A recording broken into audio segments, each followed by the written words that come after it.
right. So, Andrew, I've heard you say this multiple times, and you just said it again. Yep. The two quickest ways to change a culture are? So change or impact, either way, like just impact culture quickly is one, make a change in the visionary integrator seat. So like a change in the company leadership at the very, very top level. And the second is an update in the brand and change in the brand.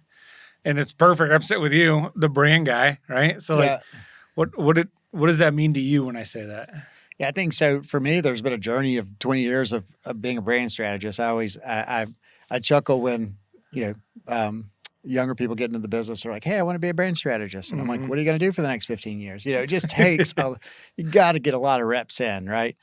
And so I was very fortunate back, over almost 25 years ago, very young when I started an agency and got to lead some really big branding opportunities. And, back then there was a good amount of research and thinking but a lot of it was gut, and we just had a knack for getting it right. And so had the opportunity with BMW here in the upstate of South Carolina to actually build out their internal corporate communications employee recognition program and all the language. And we thought it was a little project, right? And then we get in there and I can remember working with the writer and this line of performance, passion, and pride came up. And we're like, hey, let's elevate that up. And that may be still on the walls there, like 25 years later, right? We landed on some language that fit.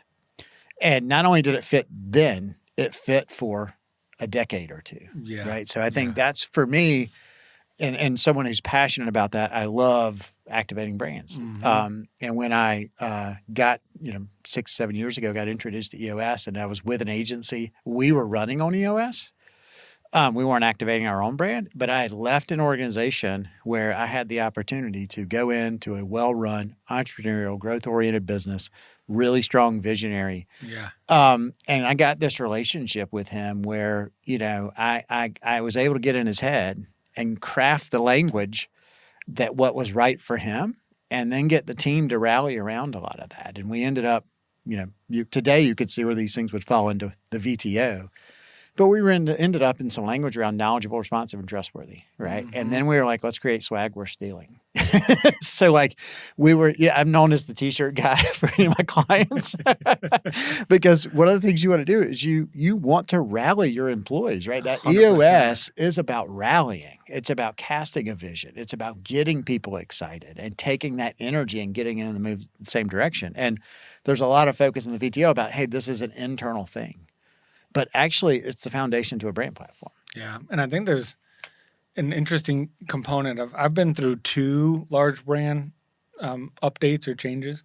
One was from just like a pure scratch. And the other one was an actual update or change.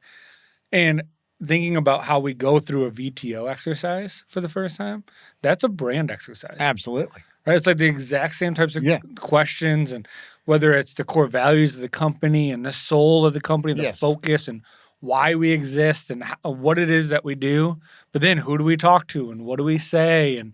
And branding, I've heard you say this multiple times. It's like it should last a decade. Correct. Or more. Yeah. But it should be a decade type of a process. So it also aligns perfectly in the 10-year thinking of EOS. Absolutely. Right? So like there's just this like natural, and I feel like sometimes we miss the mark when we're really building the VTO for the first time, to now that we have the VTO, we now need to activate it. One, we spend a couple months kind of behind closed doors building this vision, and now we need to go like activate that internally and then externally. Yeah. But maybe just talk to me a little bit about like, what does that actually mean to activate it internally? Yeah. So we we say we're a marketing and media agency, because if I show up and knock on a door and say we're a brand agency, like people, they run away from that, I think. And ultimately we activate the brands with marketing and media. But we do say we activate the brand, right? And I think the 2 things that are critical to an effective brand strategy is know where you're going, which some people can get that really clear. This is what I want to be. And I say that, revenue is the byproduct of a clearly defined strategy and vision. It is not a strategy in itself, right? So we want to be this. Ultimately, there's some revenue numbers that come along with that. But then you back up to the VTO and you talk about the core values, right? Like, what are the rules to the game that we're going to live by to get there? And pre-EOS, that was a very intangible thing. You're not going to meet with an entrepreneur of a $30 million company and say immediately, like, tell me what your core values are. It was just going to be, 100%. but now you're starting with two things, this is where we are today and this is where we want to be in a decade. Yes. And here's our core values. Yep. So what that then says is we have to now craft language that gets your internal team rallying, right? I like to say if your employees believe it, your customers will buy it. Yes. But we got to get a message that works for today, but also works for you 10 years from now when you've hit that target. So the clarity that the VTO brings in the first 90 days of EOS is that at least gets to the essence. It doesn't give you the answers all the time. And there's some marketing teams or leadership teams may be good at getting the essence and the real words, but a lot of times it's like we got the essence, we don't know what to do with it. So I think taking that essence, now putting it into what I would call a formal brand platform, it's like, all right, now we're going to take that vision and mission and values language, right? And that's the other thing is the unclarity, lack of clarity on what's a mission statement, what's a vision statement. Like that's why I'm just like, let's use the VTO, right? The core focus, our purpose, passion, or cause, core focus, much more clarity in there. We're not writing paragraphs, right? It's very simple statements that people can understand. And when you get that right, with a visionary, when they're like, you nailed it, you're giving me goosebumps. With a leadership team, when they're like, this is us. Then when you do go to roll that out to the rest of the organization, it's comfortable. It's like, that's the language. Yes, with their heads nodding, right? You're not rolling out core values of integrity and honesty, right? That's not going to grab them, right? Yeah, but you're like, make it happen. That's one of our core values. Yep. Make it happen. Be curious. Be courageous. Be generous. Outshine. Those are our 5, and that's language that our team understands. Absolutely. So I think that's the foundation. And then you go through a process of, as you roll out EOS, you now have the cadence, the 7 times, right? That thing from a brand strategy perspective and internal culture, when you get it right and everybody's on board, a new person starts tomorrow, right? So now having that cadence to where it becomes very natural to talk about the vision, talk about the values, to talk about what makes you different. So going back to, over a decade ago when I had the opportunity to lead sales and marketing for a software company, that was they were the epitome entrepreneurial driven organization. And, the Jim, the CEO, is very passionate. Mm-hmm. And, I had to kind of listen to like, what's natural for him? What's the language that he uses? Yes. We would joke because, I'd build presentations for him for either internal or the client. And he was like, wind me up and push me out on stage. As long as I gave him the rails and it was his language. I just gave it to him in a more consistent form, right?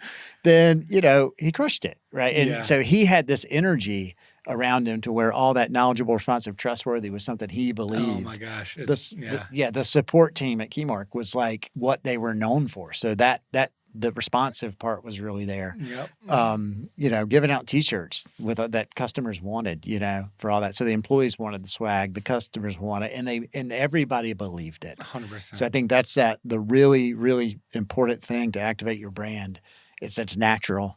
It is well defined. Mm-hmm. It has the big word draft on it.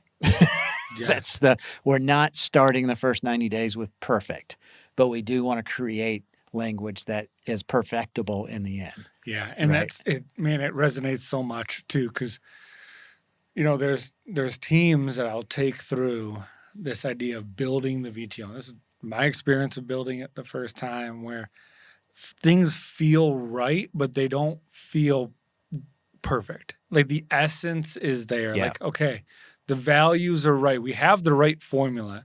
Our core focus is correct. Our 10-year target is the right things. Our marketing strategy is right, but it's just missing this like pizzazz a little bit of like pulling this together and putting it in language that excites and creates some rallying around. So you called out something really important, that it's like there's an exercise of building it, and then there's an exercise of turning that into this language, and that can carry through. And that's the brand. Yes. That's actually your brand platform that you build in that. Yeah, I'd say that marketing is an activity and brand is an interaction. Yes. And when we're talking about core values, what are we defining? This is the expectation of the interactions that we're going to allow within this organization. Yeah. Right. And then our customers are going to feel those interactions. Right. So that we think about it internally, but it shapes everything. Right. So those values then become a foundational element. We're not putting our values in an ad and sharing those with the world. They're an internal alignment tool. Yeah. But when you understand what your values are, what makes you different, and then get to what that brand promise is, then that promise, shaped by the guarantee in the VTO, Yes. like that promise is actually the rally cry that everybody rallies around. Yeah. And when you have that consistent interaction across all your marketing channels, now it makes planning, marketing, and doing the activities much, much more impactful. 100%. And it goes back to the topic that we're talking about today, is the 2 quickest ways to impact culture. The first one being make a change at the top, which you can see that impact. Somebody's going to bring a different vision. They're going to change that, right? Accountability is going to look a little different. All these different things are going to be impacted pretty quickly.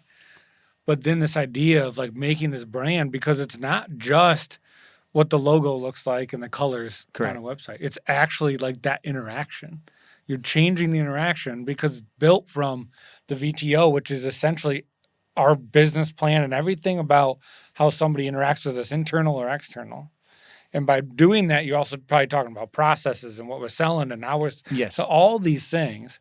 So then now we get to this point where we start to activate it internally, right? So we do the cadences of state of the company every quarter, and you got to say something 7 times for the person to hear it the first time. So we're starting to do this, and now it's building this culture internally, and we're consistent. But then now talk to me about how does that go external? Yeah, so I think the internal part, I call it visualizing the VTO, right? I think there's some really good EOS tools that allow you to take like, hey, we're rolling out EOS, here's the templates. But I also recommend that people take the EOS templates and the framework and they put it in their own look and feel and their own brand, right? Because internally, we're wanting people to believe in us and what EOS is allowing us to do. Yeah. Right. What it's enabling us to do. So I think there's that visualizing the VTO is as simple as all your internal presentations that the employees are seeing, all of the swag. Like it really is like, the verbal and visual of your walls. Like the old, let's put honesty and integrity on the wall. Like that's the old school way. Yep. Now we're putting meat words that everybody buys into. Yeah. Right? And then now the proven process is developed along that same. So I was the handoff to me from the visualizing the VTO is now the proven process, because the proven process is we've defined our internal employee experience, right? With the core values, with the vision. Now we're defining our customer experience. So now that we know that, what does their journey look like, right? And figuring out like on that first impression of when someone hits our website, right? Are they getting they should be getting a very authentic brand story and interaction because we've done the work. But then once they engage with you, what's that going to look like? So I think getting that proven process defined, really simple. There again, it's a draft, right? I think I'm really big on we're not doing this the first time and the cake isn't baked, right? We're working on a recipe that we're going to refine a few times in the 90-day world. We're gonna draft the essence of our core values for 90 days. We're gonna live in that. There's lots of great ways to test those. On that, I think the most important one is you can't push a core value too far. Right? Honesty and integrity, because I don't want to work with Andrew who's too honest. No one's ever said that. Right? So you have to find those things. Like for us, our make it happen, which I had a bunch of other language around that. And then finally I realized that was Adam Landrum said up and up. It was make it happen. And I was like, he got it right. Right. So we heard that somewhere else. I lived in it. We brought that into us. You were just trying to say something else. Yeah, I was trying to do something different. But it's like, it is. It's just make it happen, right? Make it happen is not just do it. Like that's a check the box. But make it happen is the end result. Yes. Right. So, and we don't believe that you can make it happen too much. Right. It's like, no, don't make that happen. Right. It's just one of those things you can't push too far. 100%. And so I think once you get, that right, they're getting you stamp it as a draft, live in it, resonate, get the language right. Absolutely. It took me 9 months of being in EOS as an integrator for 3 years, founding a business, and having what I thought they were, getting with my team, which you led us through an awesome workshop for Wonder. And we ended up with values that were totally different than what I thought, right? Yeah. But it is a journey. We're not trying to get Absolutely. perfect. And I think that's the same for the proven process. Get a draft, work on it, live in it internally. Does your team understand whatever your products or services, how they flow through the organization? And does this process actually communicate that? I love it. It's got to be very natural. I love it. I love it. And it's so true about the core values. Like, and there's always, and there's like, you know, Lencioni only talks about the humble, hungry, smart. Yes. Right. And like, if you look at anybody's core values, they usually float around those three ideas. Yeah. And for us, like at Barracks, we had one that was give a damn. Yeah. And it's very similar to make it happen. Yeah. Like it kind of gives you that hungriness of like, you want, like, we have to have people that are hungry. Yes. But there's a difference between give a damn and make it happen. Correct. Because that's culturally what the two different cultures in each individual organization. Yeah. So it's funny because people always say that like, well, everybody says the same thing. Well, there's probably some principles in there that are the same, but culturally they're very different, and the words matter. Ultimately, what we choose there. Yeah. And we have to push them. We have to add a little friction to them. Yeah, actually, ours came out of you had talked about that last year when you did our core values exercise, and I forget the first iteration, but then we ended up with get it done, and through a quarter of kind of marinating and get it done, and you know I love core values, so I'm constantly testing against them. I realized that we were kind of taking the whole and breaking it into parts, and everybody was getting the part done. And I was like, that's not the goal. Get it done doesn't mean the task, right? It's make it happen, which is a bigger objective that we have for our clients. So I feel like just that nuance in words for us moved it from a check the box process thing to a no. We've got to make things happen for us and our clients. Well, I love this. We need a new episode on core values. Yes. Otherwise, we're going to stay here the whole time. So, all right, talk to me a little bit about so obviously shifting culture by doing this brand. It's a great exercise to do, like after we have the allowing the VTO to marinate, and like now it's time to activate it. We talked about how to activate it. Then we go externally, and I know that what you do at Wonder is just amazing work aligned with this. And I've had the opportunity to work with a couple of clients with you through this process. Talk to me a little bit about like the work that you do now externally to impact sales and marketing and in that perspective. Yeah, so we, going back to EOS was kind of the bow on a nicely wrapped package, right? I've been doing really high-end brand strategy for a long time. And we had processes for all that. But what we found is brand can be pursued as an event, right? We're doing a so that's one of my things I'm passionate about. There is no there's no redesign, there's no rebrand, right? We're doing it's just new. Branding. We're doing new, right? It's like you've got this is who you are. You're saying this, the shoes don't fit anymore. We got to go get some new shoes. We're not resoling these, right? So it's new. So anytime we've got to look at, we're changing culture, we're recasting vision, right? It's like, hey, there is a brand component to that. But getting that done is about a 6-month exercise, right? Yeah. It should last for 10 years, I think, if you do it well.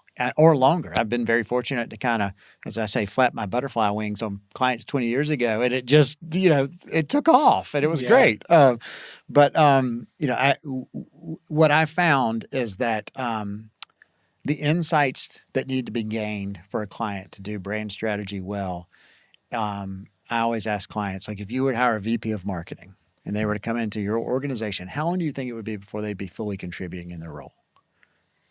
Oh man, VP of marketing. I would give them 6 months or 6 to 9 months. Yeah, right? I think 6 to 9 months is right. You hire an agency, and how long do you give them? 6 to 9 days.